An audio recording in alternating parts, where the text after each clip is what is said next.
Hello and welcome to the Rested podcast, where we explore travel time rather than destinations and the joys and surprises of shared transport.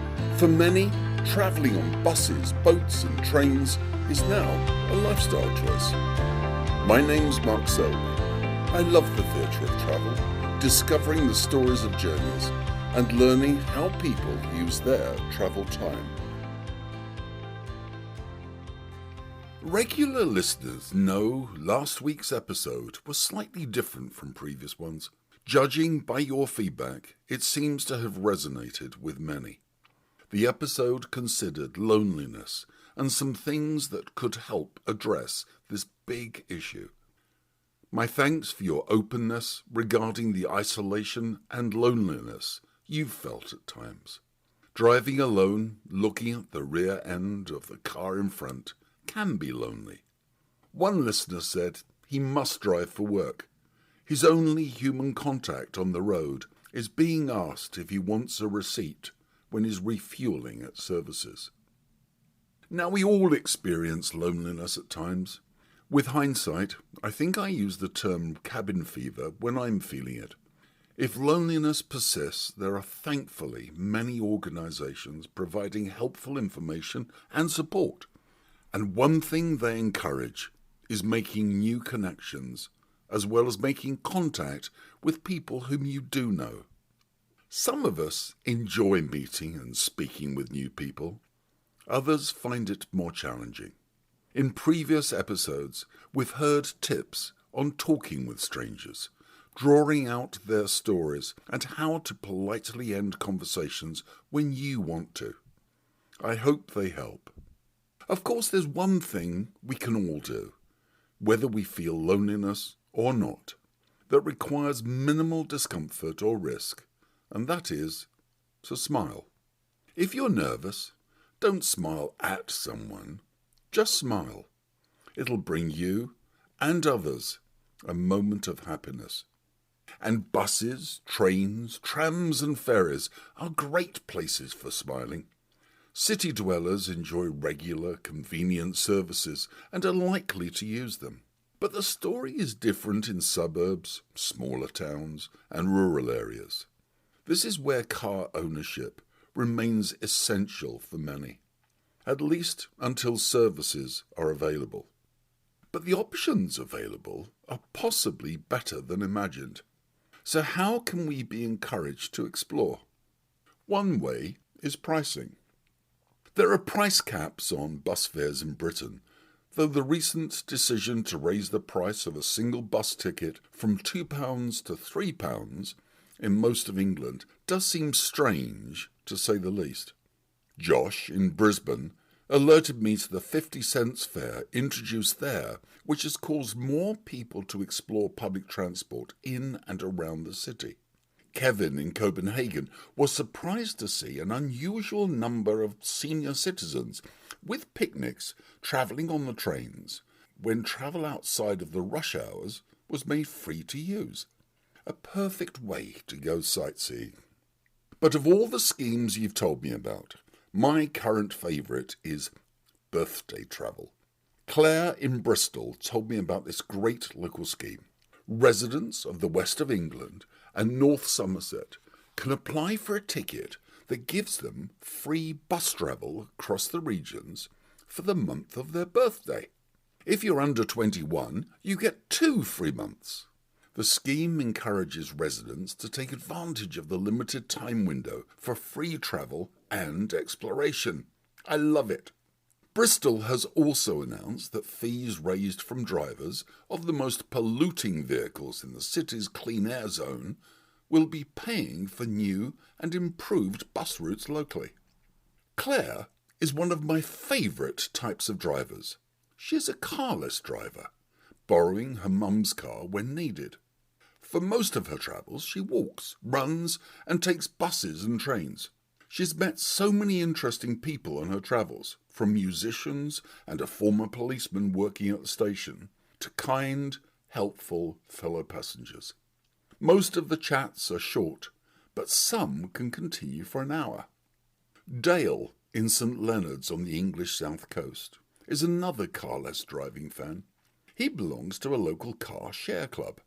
He pays a small monthly membership and can use a variety of vehicles for £5.75 per hour, plus a per mile charge to cover insurance and fuel or recharge costs. For years, Dale has commuted into London by train several times a week. In that time, he's seen interesting changes in the willingness of people to chat on trains. Music devices with headphones started the decline in the willingness of people to chat and accelerated as smartphone ownership grew. COVID then almost put a halt to conversation with strangers that has barely recovered. But Dale has found a way to engage occasionally. He reads a book, a good, old-fashioned book. It encourages some passengers to ask if it's good or share their own impressions of it. He's right. When you see someone reading the same book as you feel like members of a secret club. Sharing your impressions can reveal points and subtleties that either one of you missed. Another conversation starter is a well-behaved dog. Christina in Lisbon carries her small dog Bea in a harness on the tram. Last week she took 2 20-minute journeys and Bea prompted 4 conversations with strangers. Friendly, calm, cute dogs can melt hearts. But the presence of dogs on public transport has exercised the minds of transport planners more than you might imagine. Employees of 2 bus companies tell me that in one British county there were, until recently, 30 different ticket prices for dogs. Elsewhere, another large bus company had multiple dog tickets that reflected the size of the dog and the location. It made me laugh. I wonder if there are specific tickets elsewhere for other animals. Picture a scene of children queuing at a bus stop with their pets and an exasperated driver trying to calculate all their fares. We'll call the driver Noah and leave him carrying the domestic animal kingdom. Susan Findon in Plymouth adopted a cat from a rescue centre in 2002. The cat, called Casper, would wander from her house into nearby buildings and offices, then find a chair to sleep on. He started queuing at a nearby bus stop and boarding buses that took his fancy. He'd curl up on a seat and go to sleep. When the bus had completed its round trip to the city centre and returned to his bus stop, the driver would let him off. Casper became a celebrity, and Susan wrote a book about his adventures called Casper, the Commuting Cat. There's so much happening on the buses around us, but it can include antisocial behaviour.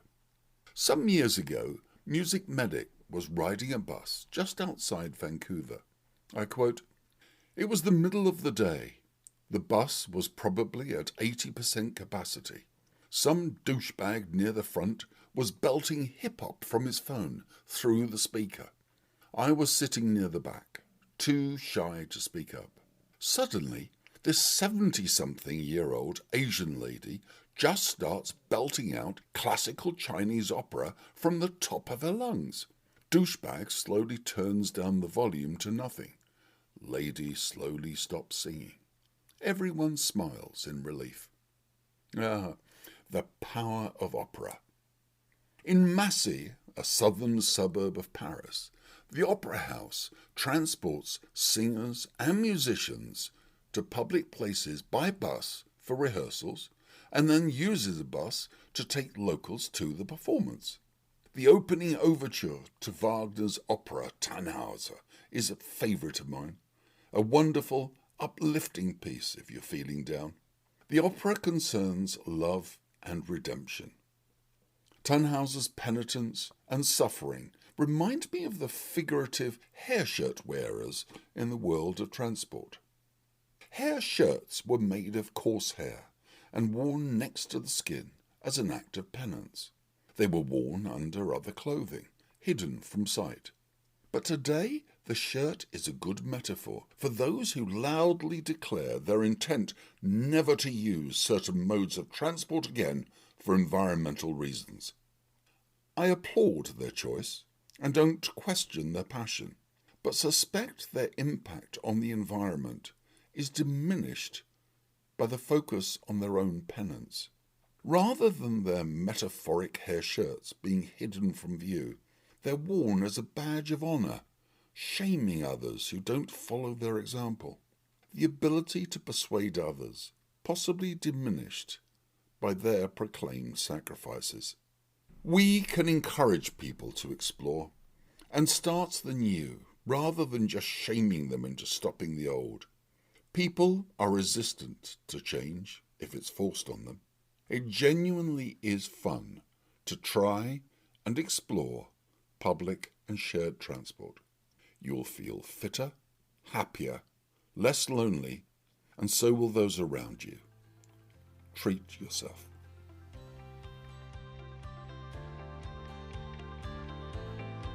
Thanks for listening to the Rested podcast. Please subscribe for details of new episodes and tell your friends. I look forward to reading and sharing your travel stories. Please email restedpodcast@gmail.com. And my thanks to everyone that has contributed to Rested so far. Enjoy your travel.